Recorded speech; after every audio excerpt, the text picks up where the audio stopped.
당 백적간두에서 있죠.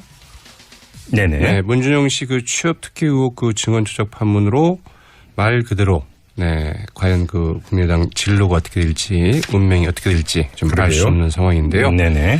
네, 그러면서 이제 그 박주선 비대위원장이 뭐 여러 가지 특히 이제 그 당내에서 뭐 이 특검을 해야 된다 이런 주장이 나오면서 오히려 그 역풍을 맞고 있지 않습니까? 이제 초기에는 좀 나왔었는데 지금은 이제 들어갔죠. 좀 들어갔죠. 네, 이제 특히 이제 이 특검 주장을 박지원 전 대표가 이제 앞장서서 했었는데요. 네, 또 그 김동철 원내대표하고요. 네. 이 박주선 비대위원장 이 조작 사건에 대한 그 당 차원의 그 조직적인 개입은 물론이고 조직적인 그 은폐 시도가 있었다고 한다면 당 해체해야 하고 당이 더 이상 그 존립할 이유가 있어서는 안 된다. 이렇게 좀 배수진을 치고 나섰죠. 네. 그러면서 그 당 진상조사단에서 그 필요하면 그 안철수 전 대표도 그 조사할 수 있을 것이다. 이렇게 밝혀놨었는데요. 네. 과연 당 차원의 그 셀프 진상규명 제대로 될 수 있을까? 여기에 대해서 이제 그 의문을 갖는 사람들이 많습니다. 이 점 몇 가지 좀 짚어보도록 하겠습니다. 잘 될까? 이제 의문을 제기하는 건데, 근데 2시간 전쯤에 김관영 조사단장이 밝힌 내용이 있지 않습니까? 뭐 갑자기 그 중간 발표라고 했습니다. 예. 네, 이 조작된 증언을 그 국민의당이 공표하기 전에 그 제보를 받아서 그 공개를 주도했던 이준서 전 최고위원, 이 핵심 인물 가운데 한 사람이죠. 네. 이 이준서 전 최고위원이 박지원 전 대표에게 제보 내용을 미리 알려주고 상의하려 했다는 것이죠. 네. 네, 앞서도 이제 이야기가 나왔습니다만 이준석 전 최고위원이 그 5월 1일 박지원 전 대표 당시 이제 그 공동 상임선대위원장을 맡고 있었는데 여기에 그 모바일 메신저인 그 바이버라는 게 있습니다. 네. 쓰시는 분만 좀 알고 계신 것 같은데 이 바이버로 이 상의할 일이 있다면서 그 자신이 제보받은 그 카카오톡 메시지 그 캡처 화면을 전달했다는 것이죠. 네. 이유미 씨가 문준용 씨와 함께 그 유학한 그 파슨스 디자인 스쿨 동료 2명과 나눈 그 카톡 채팅방 화면이었는데요. 네. 이 역시 이제 그 이유미 씨가 그 조작한 것으로 나중에 이제 드러난 것이죠. 네. 그러나 이제 그 이 같은 문자 메시지를 받은 그 휴대전화는 당시 그 박지원 전 대표의 이 비서관이 관리하고 있었던 것이라고 합니다. 네. 그래서 이 지방으로 그 출장으로 가 있던 그 박지원 전 대표의 그 비서관이 뒤늦게 이제 이 같은 문자 메시지를 확인을 했지만 그러나 그 박지원 전 대표에게 이를 따로 보고하지 않아서 박지원 전 대표는 모르고 있었다. 네. 이게 이제 김관영 진상조사단장의 그 중간 발표 내용이었습니다. 네. 이준수 전 최고위원은 그 5월 5일 이른바 그 조작 증언을 발표한 직후에도 그 음성 파일과 보도자료를 박지원 전 대표에게 역시 그 바이버를 통해서 전달을 했다. 이렇게 이제 밝혔죠. 좀 봐야 되는 게 비서관 선에서 이걸 그러면 본인이 알아서 그냥 그러니까 컷할 수 있는 것이냐 이 문제 아니겠습니까? 맞습니다.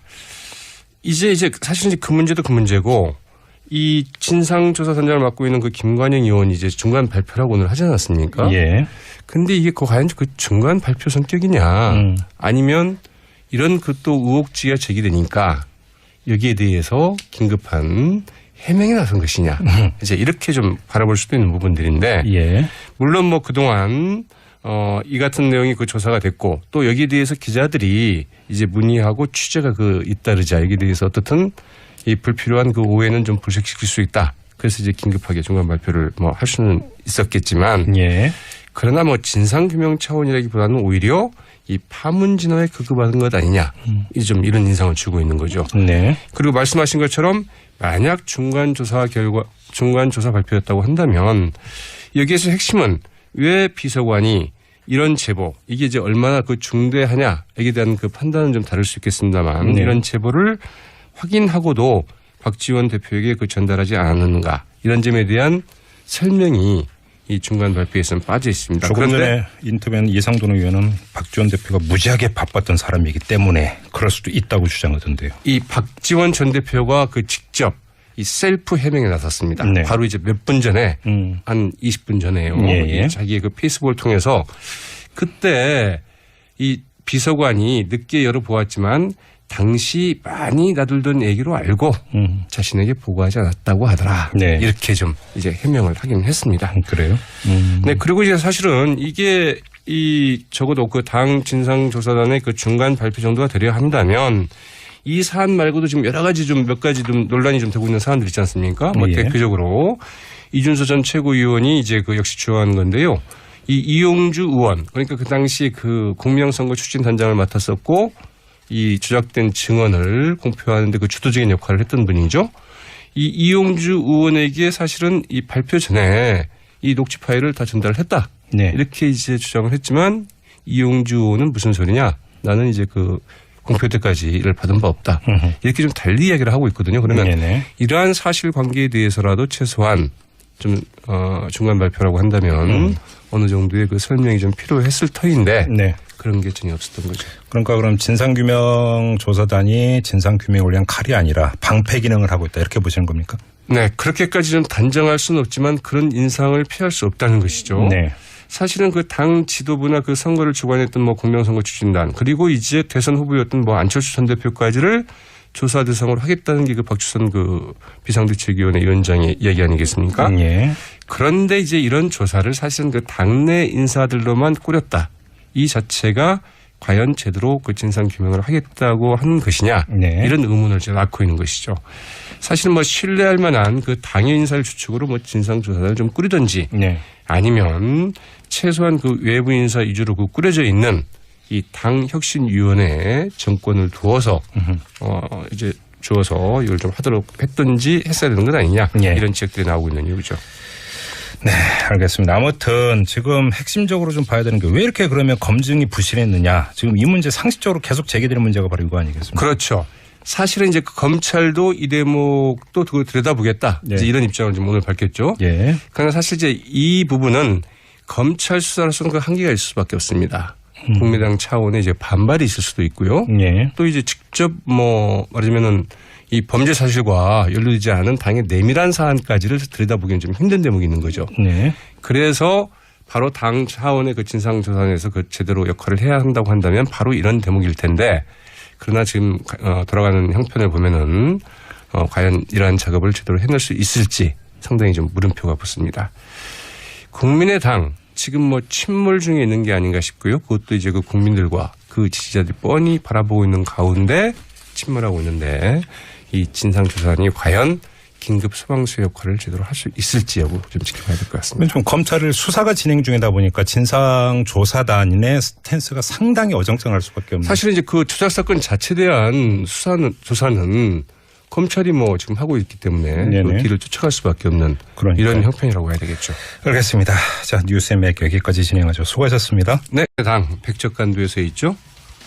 네네. 네, 문준용 씨 그 취업 특혜 의혹 그 증언 조작 판문으로 말 그대로 네, 과연 그 국민의당 진로가 어떻게 될지 운명이 어떻게 될지 좀 알 수 없는 상황인데요. 네네. 네, 그러면서 이제 그 박주선 비대위원장이 뭐 여러 가지 특히 이제 그 당내에서 뭐 이 특검을 해야 된다 이런 주장이 나오면서 오히려 그 역풍을 맞고 있지 않습니까? 이제 초기에는 나왔었는데 지금 이제 들어갔죠. 좀 들어갔죠. 네, 이제 특히 이제 이 특검 주장을 박지원 전 대표가 이제 앞장서서 했었는데요. 네. 네, 또 그 김동철 원내대표하고요. 네.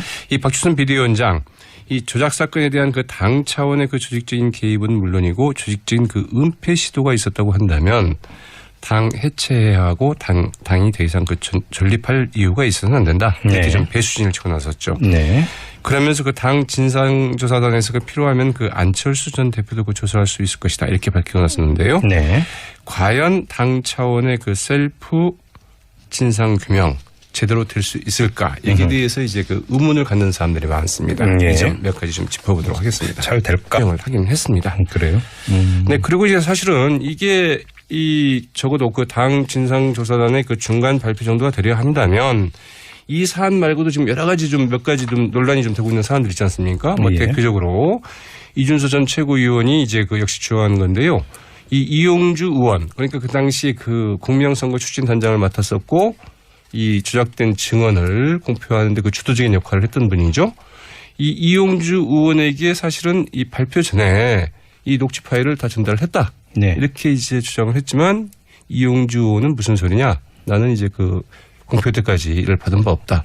이렇게 좀 달리 이야기를 하고 있거든요. 그러면 네네. 이러한 사실관계에 대해서라도 최소한 좀 중간 발표라고 한다면 어느 정도의 그 설명이 좀 필요했을 터인데 네. 그런 게 전혀 없었던 거죠. 그러니까 그럼 진상규명 조사단이 진상규명을 위한 칼이 아니라 방패 기능을 하고 있다 이렇게 보시는 겁니까? 네, 그렇게까지 좀 단정할 수는 없지만 그런 인상을 피할 수 없다는 것이죠. 네.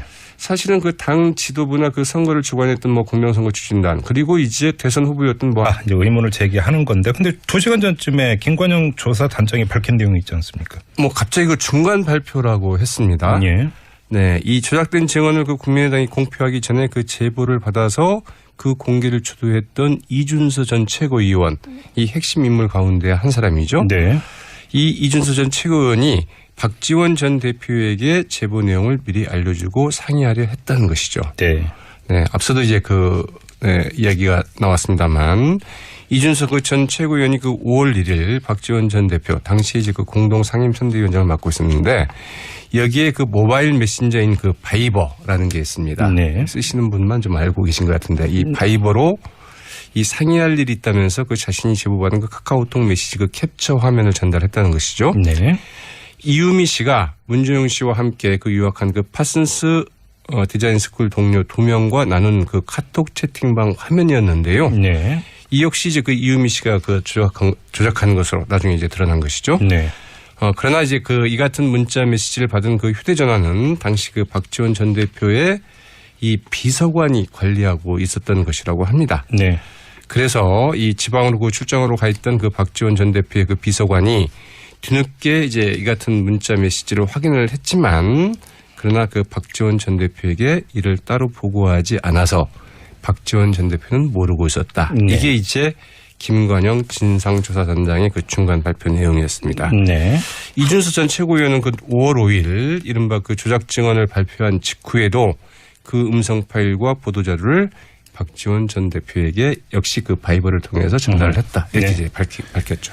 좀 봐야 되는 게 비서관 선에서 이걸 그러면 본인이 알아서 그냥 그러니까 컷할 수 있는 것이냐 이 문제 아니겠습니까? 맞습니다. 이제 사실 그 문제도 그 문제고 이 진상조사단장을 맡고 있는 그 김관영 의원이 이제 중간 발표라고 오늘 하지 않았습니까? 예. 근데 이게 과연 그 중간 발표 성격이냐 아니면 이런 그 또 의혹지가 제기되니까 여기에 대해서 긴급한 해명에 나선 것이냐. 이제 이렇게 좀 바라볼 수도 있는 부분들인데 예. 물론 뭐 그동안 이 같은 내용이 그 조사가 됐고 또 여기에 대해서 기자들이 이제 문의하고 취재가 잇따르자 여기에 대해서 어떻든 이 불필요한 그 오해는 좀 불식시킬 수 있다. 그래서 이제 긴급하게 중간 발표를 뭐 할 수는 있었겠지만 예. 그러나 뭐 진상규명 차원이라기보다는 오히려 이 파문 진화에 급급하는 것 아니냐.